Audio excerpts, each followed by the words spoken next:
Where does yesterday's future, which is already here, meet today's future, which is about to happen, and tomorrow's future, which could be just minutes away? Welcome to Technology Revolution, the future of now. Where host Bonnie D. Graham asks savvy futurists for their predictions about the tech-driven trends that are shaping our future right now. Here's your host, who will take us into the future of now, Bonnie D. Graham. Welcome. That's the voice of Ryan Treasure, VP, I call him, of everything at World Talk Radio Voice America, my co-producer on this show. And this is the future of now. If anybody tells you the future is already here, you tell them, no, that was yesterday's future. Today's future didn't happen yet, and we're here to make it happen. I have such a special show for you today, and if you could see us on Zoom, which you can't, I'm raising a wine glass. I know it's only 11:04 a.m. here on the East Coast, but I'll tell you why. So let me start out with the buzz. I have some interesting statistics about the wine industry. Although women comprise more than 50% of the population, women hold far fewer positions in the wine industry. Fewer leadership roles, fewer ownership roles, and wine expert and the author of the Wine Bible, Karen MacNeil, in her second annual report on women in the wine industry, says an estimated 10% of winemakers in California are female. Only 7% in Washington, 5% in New York. Let that sink in. That's not good numbers. At the 2019, last year before COVID, I'm telling you that, Wonder Women of Wine, that's the WWOW inaugural conference in Austin, Texas, when people could get together all in one place. She closed her keynote with the following: my friends, men are not going to fix this. Many of them don't even think a problem exists. The situation is ours to change. The time is now. So move forward unwaveringly and ambitiously. Be supportive of other women and help create a new terroir of wine feminism. So in honor of this topic, we have gathered with the help of my first guest, Susie Selby of Selby Winery, who graciously engaged this panel. We're asking Susie and Sharon Cohn at Breathless Wines, Jane Uttley at Unfiltered, Unfined Wines, we have to find out what that name means, and Karen Maley at Robert Young Estate Winery for their take on the topic today. We'll drink to that, the future of women and technology in the wine industry. Welcome, I'm Bonnie D. Graham. So happy to be here. And now let's get started. I'm going to ask each of my very special experts, panelists, ladies in wine, to introduce themselves briefly, tell us a little bit about their background, how they got started in the wine industry, and what is their passion for the topic. I think their backgrounds would tell us. Susie Selby, you were on my Read My Lips radio show a couple months ago. I was so happy to talk to you and so impressed that I invited you to bring a panel of your colleagues, and here you are. So Susie, welcome. And in case there's 5 people in the world who don't know who you are yet, now's your chance to talk to those 5 people. Go ahead, Susie. You are so kind, Bonnie. We're all very excited to be here. And I have to say that I'm impressed with the panelists I got together because they all are very impactful in the industry, which is exciting. And I know the viewers are going to enjoy listening to everyone. I am the owner and winemaker at Selby Winery in beautiful Healdsburg, which is in California. I learned winemaking in an apprenticeship situation. So everything I learned was hands-on by being at a large winery. I started out in a tasting room. I learned how to drive the forklift. I became probably the first cellar master in California. And basically that meant that I ran a crew of, they were all guys, both in the vineyards at the winery, and did that for 10 years, and at the same time started my own brand. And now I'm doing this on my own. I'm a sole proprietor. I am at about 13,000 cases, and I distribute nationally. And it's been quite a journey in this field. Thank you, Susie. I'm so indebted to you for, I'm telling everybody, I'm putting you each on speaker view when you talk, just so you know you'll be full frame in the video.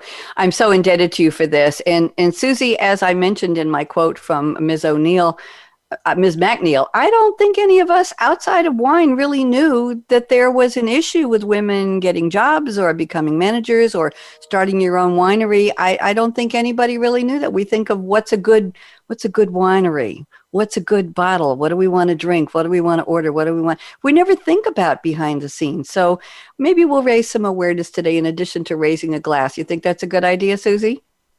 Always. Always. Thank you very much. And now let's go around the virtual table. Let's go to Sharon Cohn at Breathless Wines. Sharon, you and I met about 6.5 minutes ago, and I want to know about you. So you're up, Sharon. Please introduce yourself. Well, thank you so much. Thanks for having us on. It's been a fun ride. I grew up in Sonoma County, and still here now. It's still my stomping grounds. It's kind of a stressful time right now. We have the fires going on. My block was pretty much decimated, but my childhood house actually still is standing. Just found that out late last night, so that was cool. Met Bruce Cohn. I've been a dental hygienist for 40 years in my practice, and we ended up getting married, having 4 kids. And he, of course, started BR Cohn. So I was very much a part of that. Our first winemaker actually was Helen Turley, so it was a woman. So I just kind of thought that was just how it went. I got into the olive oil company, but fast forward, my sister, Rebecca Faust, and her partner, Bruce Lundquist, started Rack and Riddle, which is a custom crush facility. And they now crush for probably 250 clients every year, large and small, all the way across the board. But it gave us the opportunity to do something in honor of our mom for all the breathless moments that she created for us in our lives, and to remind everyone to create those in their own. So we were able to start Breathless. We have an amazing winemaker, also a woman, Penny Gag-Coster. She also is the executive winemaker of Rack and Riddle. So like Susie, these women have forged their place in this men-dominated area and just done a beautiful job. We focus on sparkling wines, and because that's what we love to drink. To be honest, my mother never drank in her life, so it's not about that. But there's another piece to that. She had a disease called alpha-1, and so we support that disease. It's basically like emphysema, though you've never smoked a day in your life. So that's where Breathless came from, but it's really about how she lived every minute of her life, taking no breath for granted. So with my sisters, we all have our place in the business, and we all run 100 miles an hour. We're having fun together. So nice to meet you, Sharon Cohn, and thank you for sharing your story. And you had me almost breathless talking about your mom. That's a beautiful tribute, a beautiful way to define a mom's role. I'm in tears, actually. Somebody once accused me of turning on tears on my radio and TV shows, and I said, no, they just kind of come. That's just when you say something very emotional, it just gets to me. So thank you, and it's so lovely to meet you. And I have to tell everybody, I'm here on Zoom. I can see my beautiful guests. They're all gorgeous women, and I can see Sharon is in the middle of a virtual background of these huge glasses of sparkling wine. They're even bigger than she is on the video here. And it's a real treat to see this. So thank you very much, Sharon. And now let's move one more seat around the table to Jane Uttley. Jane, welcome. Nice to meet you. I met you 12 minutes before the show. And why don't you fill us in on who you are, what you do, what does wine mean to you? Jane, welcome. Well, wine has been my passion for a very long time. I grew up in Australia. Was born in England, but went to Australia as a little girl. My mother dragged me over there. I didn't have much choice. I was 6 years old. And I lived most of my, formative years, I should say, beginning of my formative years in Australia. And Australia has a huge wine industry.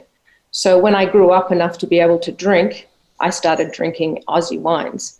And it became quite something for me. I really enjoyed wine. My 2 grandfathers both collected wine. I'm not going to say that they collected anything expensive, but they certainly would go to the bottle shop and buy something and lay it down. So I I really started on Sunday afternoons. I would be going down to my grandfather's wine cellar in the basement, and I was allowed to choose a wine. I remember the first time I chose a wine, it was a white wine. I never did that again. So eating lamb and white wine just didn't kind of work for a Sunday lunch. But growing up in Australia, and then I worked for a home furnishings company for many years, and I was their national sales manager, and the job for the CEO was on the table, and I didn't get it, and that was a huge disappointment for me. So I decided to just pack my bags and take my passion with me to the US and started importing Australian wines to begin with in 1998. And then in the early 2000s, I started importing Spanish wine. Fast forward to 2008, I moved to Florida from Connecticut, and I decided that after many, many trials and tribulations with wine distributors in Florida, that to heck with it, I'm going to stop. I didn't say to heck. I said something else. we know. We're I'm going to do this myself.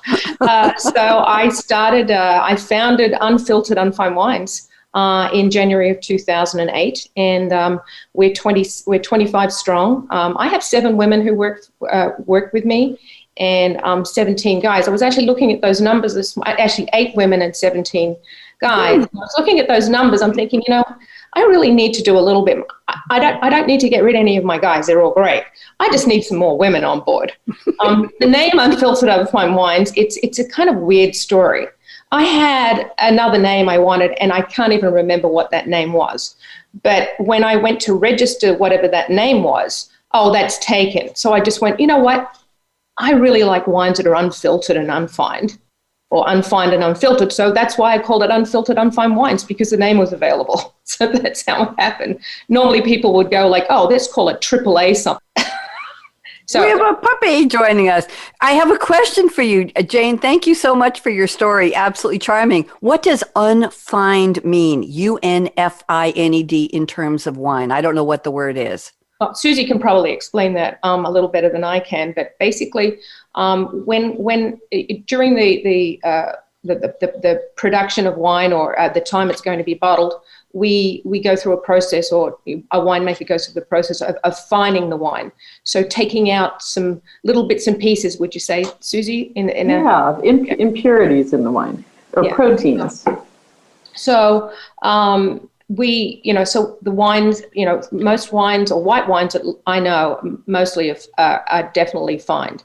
But there is a lot of people who are making their red wines without using the fining process. And there's certainly a lot of different products that you can use to fine wine, correct, Susie? Yes, and actually, may I interject something? Yes. The name is perfect for Jane, because in winemaking, it means you're taking a huge risk if you don't filter or fine a wine, because if there are any imperfections in the wine, it will become apparent once it's bottled. And so winemakers who choose to go unfiltered, unfined, are the ones who are bolder, who do probably a better job of the production process, because it's more meticulous, and it's not unlike the way Jane runs her business.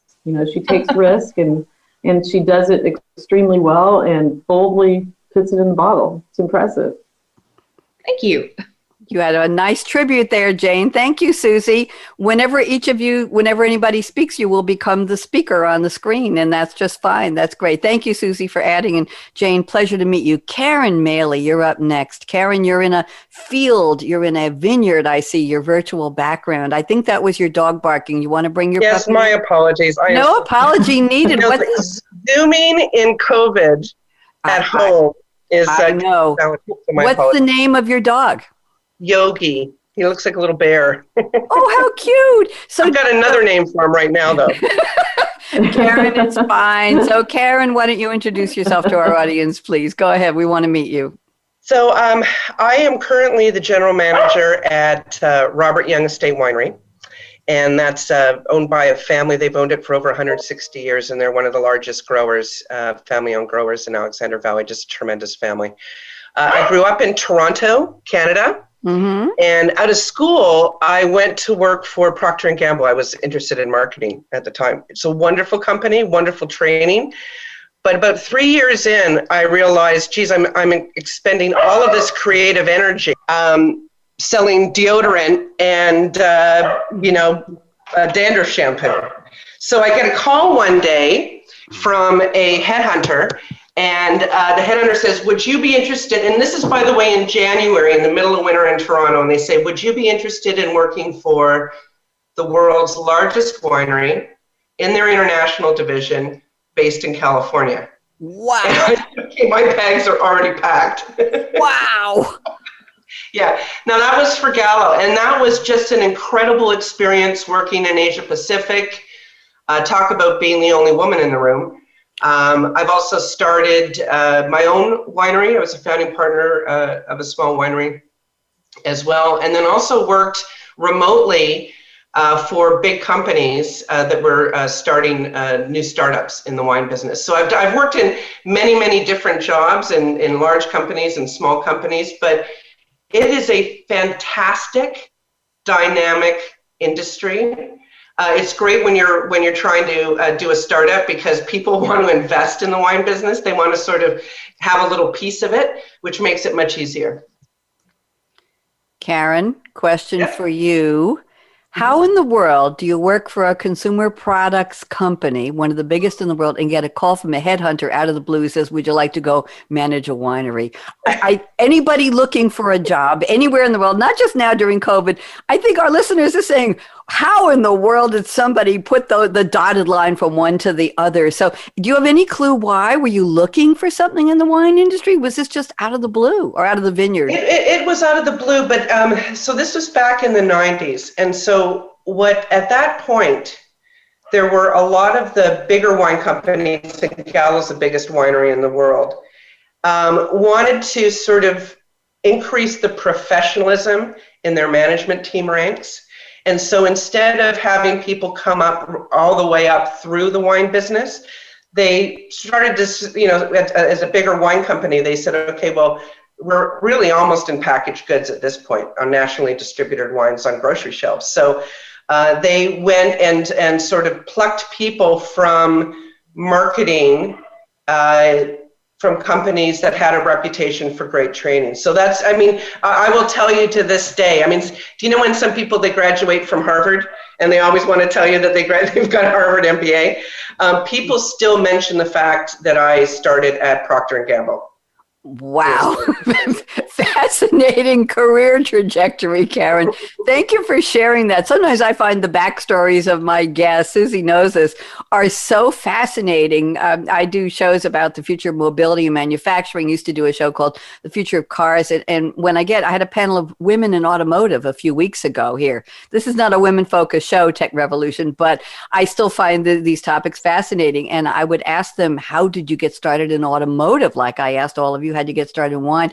And the stories are absolutely fascinating. My dad was fixing cars and my brother owned a cool Mustang, or I was just curious about engineering and I said, hey, I'll fix my carburetor myself. Just fascinating stories. So thank you, ladies, for sharing your stories. This makes you very, very special to all of us. And now another special part of the show is when I've asked my panelists in advance to pick a quote from a movie, a song, a book, something that has nothing to do with wine, nothing to do with industry.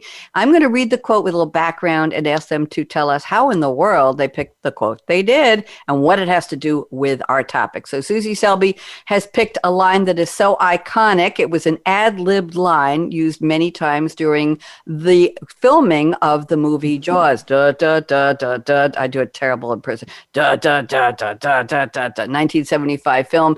Jaws is a 1975 American thriller directed by Spielberg based on Peter Benchley's 1974 novel of the same name. And Roy Scheider, who played Brody in the movie, ad-libbed this line at different points. And here's the line: you're gonna need a bigger boat. It's one of the iconic movie lines of all time. Susie, what are we talking about here? Susie Selby, you're up. I love that movie and I love that line, but the way I would describe what's going on now, in the scene where Roy Scheider uses the line, he's chumming because they know they're going to catch a shark, and they're prepared, and they're ready to conquer the unknown, which is this shark that is obviously terrorizing the beaches. And as he's chumming, this shark that is probably 20 times larger than what they expected shows up, and he backs up and says, "You're going to need a bigger boat." The whole point is they didn't anticipate what they were getting into while they were in the middle of the ocean floating around. And I feel like in the wine industry right now, we're not going through just a market upheaval like 9/11 or 2008. We are going through something that's just unprecedented. We're in the middle of a pandemic. We have, for the first time in our careers, we have what is now considered a fire season. It's changing the way we're having to do everything.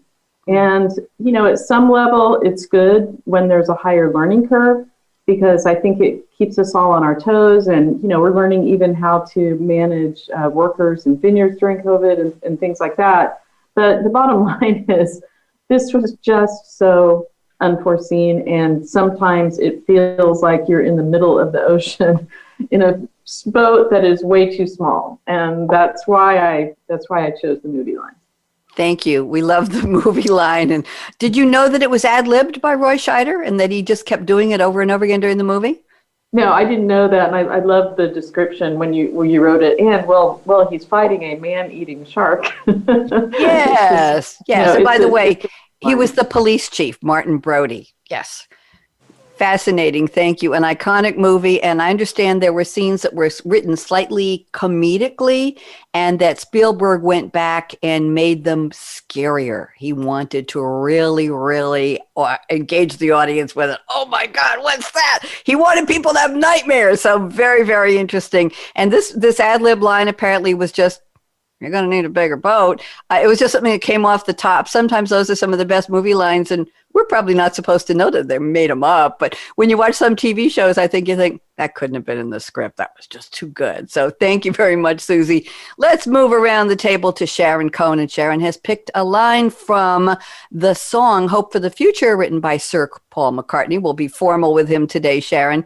And it's from the song that was written and composed by Paul McCartney, released digitally on December 8th, 2014. Interesting. I didn't know songs were released digitally 6 years ago. I must not have been paying attention to the music industry. But the song was written for a record-breaking video game called Destiny.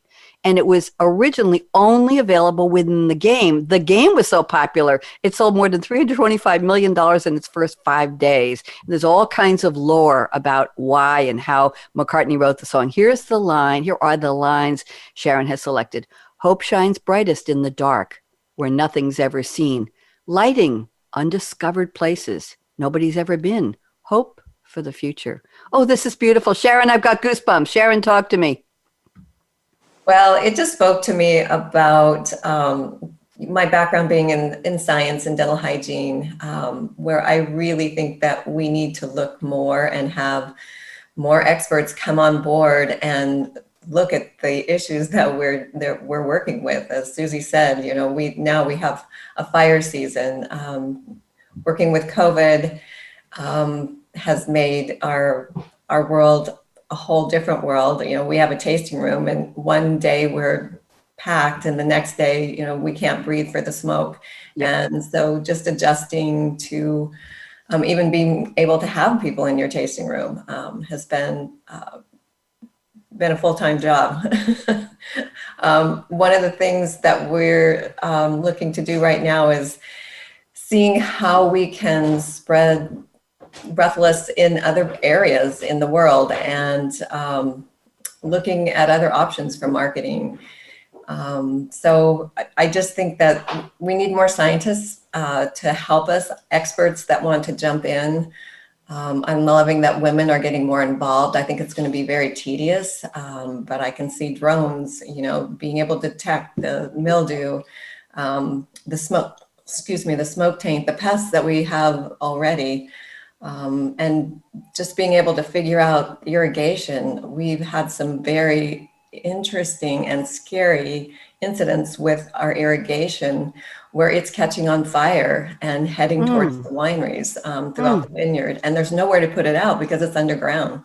So we have to change the way we're doing things and think about what we have and how we can, just a little tweak sometimes can be the future and the cure. So just have to keep looking and get those bright new young minds looking at them. Thank you very much, Sharon. Very heartfelt quote. We appreciate that.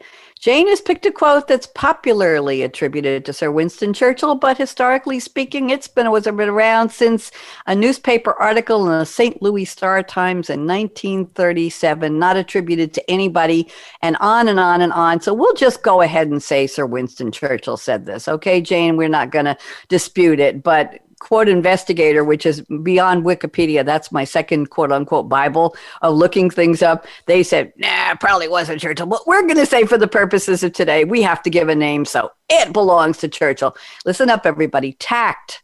And some people say diplomacy is another version. Tact is the ability to tell someone to go to hell in such a way that they look forward to the trip.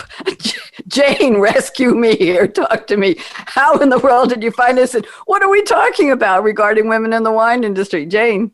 Well, I chose the quote because I think I aspire to be able to be tactful. And those who know me know that it's a very, very difficult in the business for me, just me as a person, but in the business to be tactful. And I really do aspire to try and be tactful. And if I could absolutely do that, tell somebody to go to hell and they're going to enjoy the trip, I think I've really, really done my job as far as training myself to be a little more tactful than I'm known to be. So I really don't have a lot of tact. I really don't. However, I'm really, really trying to work on that. It's like the too hard basket. I take it out of the too hard basket and I say, today I'm going to do that. I'm going to get that job done. I'm not going to put it off to tomorrow. I'm going to get it done.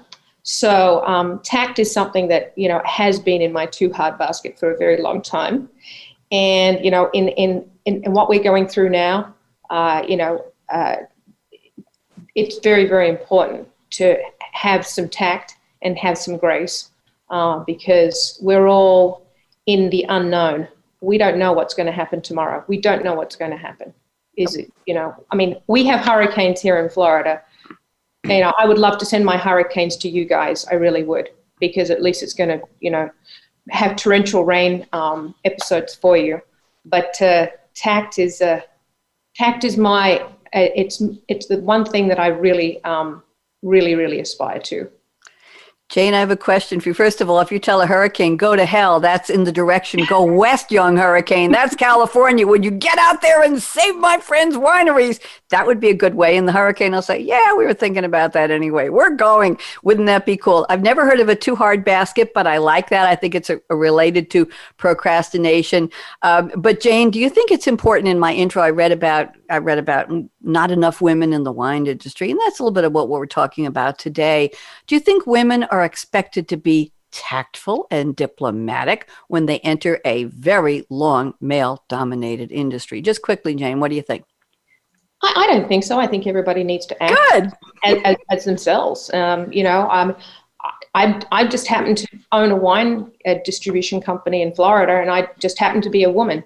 It's no big deal. I don't think women need to change anything that they're doing. Everybody's on an equal footing. I think you just made it an iconic. Everybody, could we just give her a round of applause for that? Yeah. That was Jane, you happen to be in wine distribution. You happen to be a woman. So what? I'm going to do what I need to do to run my business.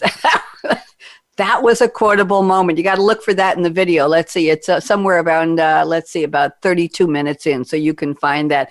Thank you very much. Karen Maley, we're going to move along to you. Karen, this quote I found was actually from Oprah Winfrey. You had said it was from Anna Quindlen, the writer and author, but I'm going to go with Oprah for this one. Oprah, everybody knows Oprah. Very much alive and well, born in 1954, American talk show host, TV producer, actress, author, philanthropist, multi-quadrillionaire. I think billion isn't even enough for her anymore. Best known for the Oprah Winfrey Show, broadcast from Chicago. Here's the quote, and this is another really, really good one, Karen. People will tell you you can have it all, and you can, just not all at once. And I have to tell you, there's a brand new book by Romy Neustadt called You Can Have It All, Just Not at the Same Damn Time. That book just came out. So, Karen, love the quote. Talk to me. How'd you find this one? Actually, I went to visit one of my best friends who was graduating from Harvard MBA years ago, and the keynote speaker was Anna Quindlen. And so she and she was speaking to all of the young women in the graduating class that were going off to conquer the world. And she had that quote, and I was about 5 years ahead of them, and so had a little bit more life experience. And I love this quote because it's a conversation I'm not sure that we always have honestly with women in any industry. And when we talk about the gender gap in the C-suite with corporations, the reality is that there's really only a very small percentage of people, male or female, that are willing to make the sacrifice to be at the top, to have that top dog job. And as I look back on my own career, there are many times where that seesaw between my career and my personal life as a mom have gone back and forth, and I have no regrets about that. But when I'm mentoring young women, and I love mentoring young people, it's a kind of a passion of mine as well. And, so when I'm talking to them, when I'm mentoring young women and we're talking about their career goals, and I'm, be fearless, ask for what you want, set your goals and, run after them. Don't let anybody stand in your way. And then I also asked them, I said, what are your goals in your personal life? Do you know?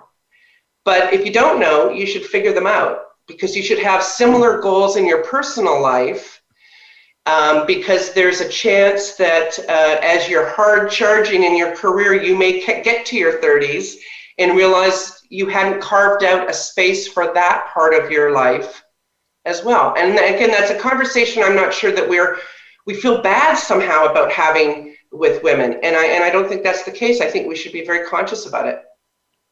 Thank you. Very, very interesting. Goes way beyond, Karen, as you're saying, way beyond the wine industry and women. And the question is, when we were the moms, the household engineers, didn't they call us that a couple of years ago? You're not a mom, you're a household engineer. Look at your important job. We weren't paid for it, right?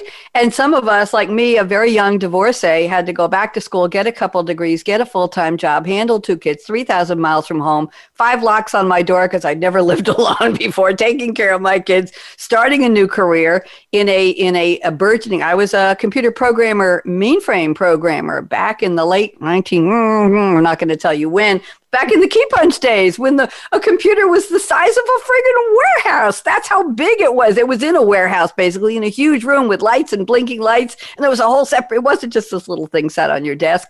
Anyway, could we have it all? It was hard. It was hard to balance, right, Karen? Hard to balance taking care of your kids and your job and having a career and having, for me, single dating life, et cetera, et cetera. But today, in a way, we've gone back to that because women, mostly mom caregivers, are the ones who are helping to teach the children at home, right? In the pandemic, everything has changed. The shift of home life and work balance. Somebody once told me years ago, and I thought this was very wise, there's no such thing as work-life balance. It's work-life integration. We're never, ever going to get a balance. It's going to be a way to integrate it into our own personal quilt or landscape, if you will, of who we are and what we want to do. I'm done pontificating. Let's move to the predictions part of the show. Susie Selby, let's keep this to about 90 seconds each because we have a lot of predictions and I want to cover them. Susie Selby, you're up first. Opportunities for women in production will be more limited as wineries continue to reduce their labor costs. That's interesting. Susie, explain, please. Well, I wanted to address of course, the female part of this, and a lot of women frequently ask me how to get into the industry. And one of the challenges for women, it's not necessarily, it's not discriminatory. Women simply aren't as physically strong as men, and in cellars you need strength. And it's actually one of the reasons that I learned how to drive a forklift. It doesn't require physical strength, and it's a key position in a cellar. But unfortunately, the first, women will frequently end up working in labs or in other positions that are the first to go when wineries start cutting back. And there are women in cellars, there's no question about that. But again, unless they have a really identifiable non-position that does not require physical strength, it's going to be challenging. So I think it might be a little bit more difficult for women graduating from school in enology and pursuing a job in the industry. Interesting. In production, not sales. In production. Thank you, Susie. Sharon Cohn, I'm going to your prediction number 1. The ABC, you're going to have to explain this or unpack it for me. The ABC will finally be updated to the new world of technology for advertising, including social media, email requirements, and food requirements. This is interesting. Expecting wineries to serve a meal that would have been eaten in the 1950s in order to open in 2020 during COVID-19. Sharon, talk to me. What is all this? Well, we're just antiquated in that area. So our regulatory system needs to come up to the ages so that we can communicate the way we communicate today. It's illegal to do a lot of posting on social media about where your wine is, unless you're telling them where 3 stores are. You just can't say, oh, you can find it at this one store. So the legislature really needs to update everything. The ABC can't move without that support, and the wineries and the businesses can't do what they need to do in order to stay with everything else. They are very much about unfair disadvantage. And right now, I just feel like we have a big unfair disadvantage in the way that we can market and the way that we can have our tasting rooms with the way the legislation is right now. Sharon, unpack for me. ABC is that, I'm guessing it's the American Beverage Commission. I have no idea. What is ABC? Oh, help. I'm going to go to Susie again, too. It's Alcohol Beverage Commission, and there's an ABC in every state, and they all have different rules. Thank you very much. Well, I got Beverage Commission right, so I got to get some creds for that. Okay. Thank you very much. Interesting, fascinating. Jane Uttley, I'm looking at prediction number 1, the failure of major distributors to understand their independent customers, non-national chains, and forego those grassroots relationships by only offering web-only based ordering. I'm going to stop there and let you unpack this for me. Jane Uttley, talk to me, please. Well, traditionally in wine distribution, we have salespeople, and those salespeople go, very simply, they go and visit our accounts, their accounts, whether it be an on-premise, a retailer, or an off-premise, on-premise restaurant, or off-premise retailers. And so that's how the industry has always worked. And a lot about those, the way that is its relationships. What is starting to happen, and it's being pushed quite hard by some of the bigger guys, bigger distributors, is that they really want to do away with their sales force, and they want to have their customers order online. So they don't see a sales rep. They just don't get to taste the wine. Mm-hmm. They just have to order the wine online. And that is something that is certainly being pushed. I don't know how long or how far it's going to go. Right now, as far as my business is concerned, we don't have any online ordering. We do everything with our relationships with our salespeople and our customers. So it's going to be very interesting. This was brought on a lot by COVID because right in the middle of the pandemic, it was very difficult for salespeople to go and visit their customers because the customers weren't open. So, the restaurants weren't open. And so this has been pushed, quite hard with some of the major guys. And I just don't see it happening for quite some time. And we continue to do the traditional method, relationships, salespeople going to see their customers. So that's where that came from. Thank you very much. Very, very insightful. Karen Maley, I'm looking at your prediction number 1. Real change in more women entering the production and distributor sales areas of wine will come from mentoring, and I like this phrase, conscious pipelining of female talent, not by equity quotas. Karen, important prediction. Go ahead, Karen Maley. Well, there's 2 points in this. One is that I'm not sure that people understand that there are some areas in the wine business where there are more men working than women, but in other areas it's the exact opposite. So if you walk through any marketing department of any wine company, almost all of them tend to be women. If you go to a winery and for hospitality or for a tasting, almost all of the hospitality staff is women. Now that's the opposite in distributor sales.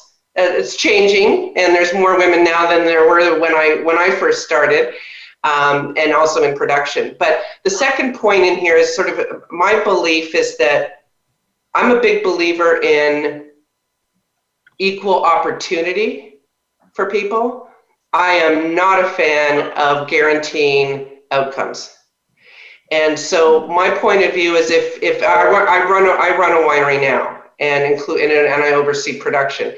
In my mind, if you're a person who believes that it's important to have a winemaker who's a woman, then make it happen. Identify good talent, mentor them, let them support them, let them understand that that they can do anything they set their mind to, mostly. But make that happen. I'm against any quotas. And I think that they're detrimental to women in the long term, and I don't think they stick. Interesting. Susie, applause again for what an interesting panel. Beauty, brains, commitment, passion, talent. Wow. I'm so impressed with all of you. Seriously impressed. Let's see what we can fit in round 2 of predictions. Susie Selby, prediction number 2. This is an interesting technical one. The new normal, I call it the new abnormal, of a fire season in California will not only impact tourism, but will create a new learning curve of winemakers on how to process fruit that has been exposed to smoke. Oh my goodness. Susie, talk to me. Well, we're all learning new techniques. And one thing I can say confidently to any consumer of wine, if something from the 2020 harvest is in a bottle, then it tastes great. Because we are all, we're learning, we can process fruit in a different way because I don't want to get too technical, but the bottom line is if fruit is exposed to smoke, it's in the skins of the grapes. And so we're learning how to process it so we're not pressing it too hard. We're treating it a little bit differently. So it's a completely new learning curve. And just from a interest standpoint, this is the most collaborative I've ever seen winemakers together. I have spent more time on a daily basis talking to my colleagues in both Napa and Sonoma about how to handle the situation and how to assure that when something goes into a bottle, it's absolutely fabulous, but it's different. And I really think that the camaraderie is the most exciting thing that has transpired from this current situation. Thank you very much. Interesting. I've done radio professionally for 10 years now. And until the beginning of right around the time COVID started, or we were aware of it, early 2020, I switched to Zoom where I can actually see my panelists. And I wish, Susie, talking about collaboration and communication, I wish that I had moved radio to Zoom a couple of years ago, because now I can see the nuances of how this particular panel, how you think, how you speak, what you're doing, a little bit of your environment or your choice of a virtual background. And it adds a nuance and a flavor of that collaborative, we're all here to talk about the same thing. So Thank you for that, Susie. Very interesting. I'm going to Sharon Cohn, prediction number 2. This is interesting. And the last word of this prediction, Sharon, is obviously where I want you to go. Sharon says, technology will continue to create changes in the wine industry. Breathless sparkling wines are crafted by hand on winemaking and bottled and hands-on winemaking and bottled and packaged by robots. Talk to me, Sharon. Seriously, this is exciting. Is it? It really is exciting. So Rack and Riddle has upgraded the technology in their facility from robots taking the bottles out of the terroir bins and putting them into riddling racks, and those riddling racks being taken over to the disgorging line and completely no touch throughout the whole process, all the way to wrapping up the boxes and the plastic to get them on the truck. So the people that were doing those jobs before have now upgraded their skills to running the computers that actually took probably about 6 months to program, and the designers had to come over from France to actually get them going, and they weren't cooperative for a while, but finally everything is running like clockwork. And it's amazing, you know, the skills get to go up and people get to collaborate more because they see, you know, how things can be better. And it's been very, very exciting. Thank you very much. We are very excited about these predictions. That was Sharon. Let me go to who we got next. We've got Jane. Jane, I'm going to prediction number 2. This is interesting. You say the increase in small distributors offering exceptional artisan wines to customers looking for wines other than nationally known brands. So the prediction is there will be an increase in small distributors. Talk to me, Jane. I absolutely believe that. With what has happened with COVID and so many high-end management being let go from the major distributors, that they've been there for, 10, 15, 20 years, and they've been let go. They have amazing relationships with wineries around the world and in California, Oregon, Washington. And if they can get the financial backing, they're going to come back at it, and they're going to start their own distributorship. And they're going to take those relationships and they're going to just start small distributorships. So we see this a lot, in any business, the consolidation, a lot of small guys, the consolidation where the big guys kind of just eat up the little guys. And we're going to see this turn around again. And we're going to see a whole bunch of small guys come back into the fray. And, so it's almost like unconsolidation. We're going to have a lot more smaller guys going out there and getting the job done. Thank you very much. Interesting prediction. Let's go. Karen, we lost you and you're back. Thank you. You're persistent. We appreciate that. Karen, I'm going to prediction number 3. The increasing consolidation in all aspects of the wine business will continue to hurt small to mid-sized family-owned wineries unless they adapt. Why don't you break that out a little bit, Karen, and adapt how to what, in what ways are we talking about technology? Karen. Well, Jane sees this firsthand, and actually, as part of this this seminar and this chat, I was very encouraged to hear her prediction that there will be some the pendulum will swing from consolidation. That's going to continue to happen, but from that, there will be some small distributors that will spring up that are willing to take a phone call from a small winery like myself, which is encouraging. I hope it happens soon. So the problem is that we are making a product that increasingly we can't get into the hands of our consumers across the United States. There's that whole channel is cut off to smaller wineries. So one of the good things about COVID, as a matter of fact, one of the benefits about COVID is a lot of wineries like ours that sell almost all of it, they call it D2C, direct to consumer.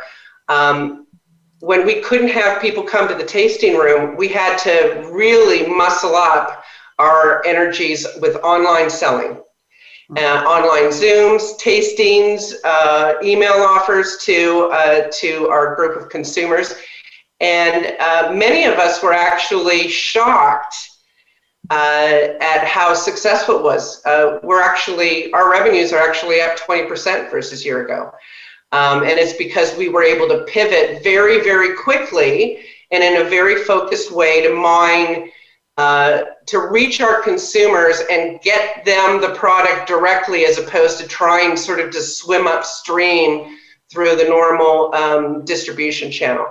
And people that were slow to do that are suffering right now, and that's not going to slow down. I see it becoming more and more of a necessity to be successful at our end, at our size in this business. Thank you very much, Karen. Very astute prediction. And we find with companies around the world, those that embraced, there's a big word, digitalization. Used to be digitization, now it's digitalization, lots of syllables. Those are the companies that were positioned, whether they realized it or not, to pivot, to be fluid, to adapt, to do things differently or quickly to try to come out of this pandemic and resume their business or change their business model, whatever it is. Thank you for that, Karen. We have 4 minutes left. I'm going to tackle one more prediction really, really fast before we thank everybody. Susie Selby, prediction number 4, the labor shortage will continue to adversely impact the cost of goods and potentially the overall quality of wine as we slowly move to mechanical harvesting. Susie, why don't you take about 65 seconds for this one, and then we're going to go around and have closing remarks. Go ahead. It ties in closely to what Sharon was saying. We are adjusting the way we make wine. In the past, we've had large groups of migrant labor, and that's not here anymore. Mm-hmm. And so we are switching to mechanization in places that have traditionally been manual. And in order to make a higher quality wine, the mechanization is getting better, but it's different because we don't have the hand pickers anymore. And when we do that, it's expensive. And so our cost of goods is increasing dramatically because of the labor shortage. And COVID on top of that, because it requires a lot more organization in order to get the workers to be compliant for COVID. So I think that's going to be a big challenge, especially for small, high-end wineries in the future. Thank you very much.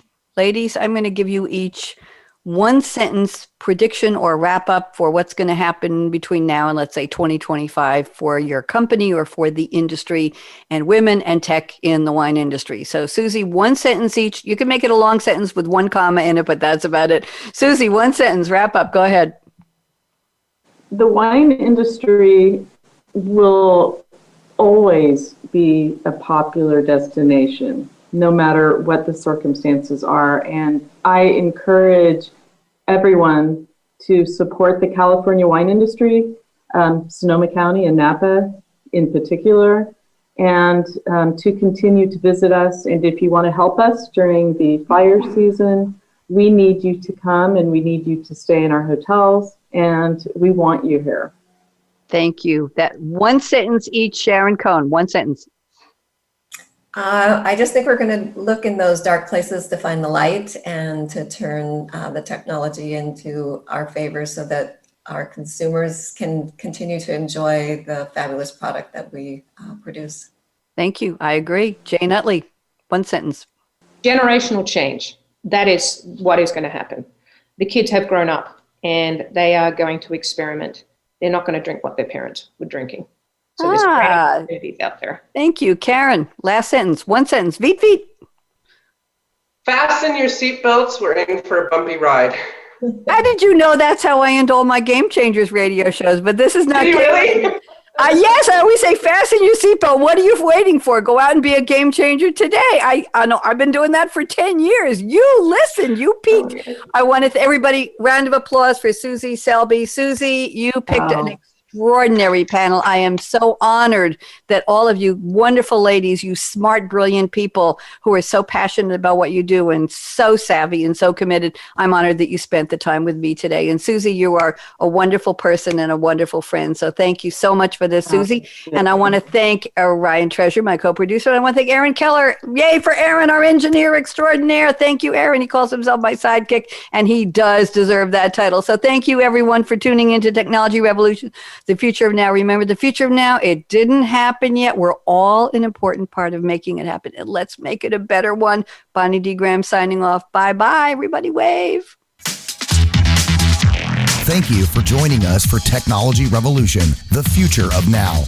Mark your calendar to join host Bonnie D. Graham every Wednesday at 8 a.m. Pacific Time, 11 a.m. Eastern on the Voice America Business Channel to hear how technology is impacting your future now.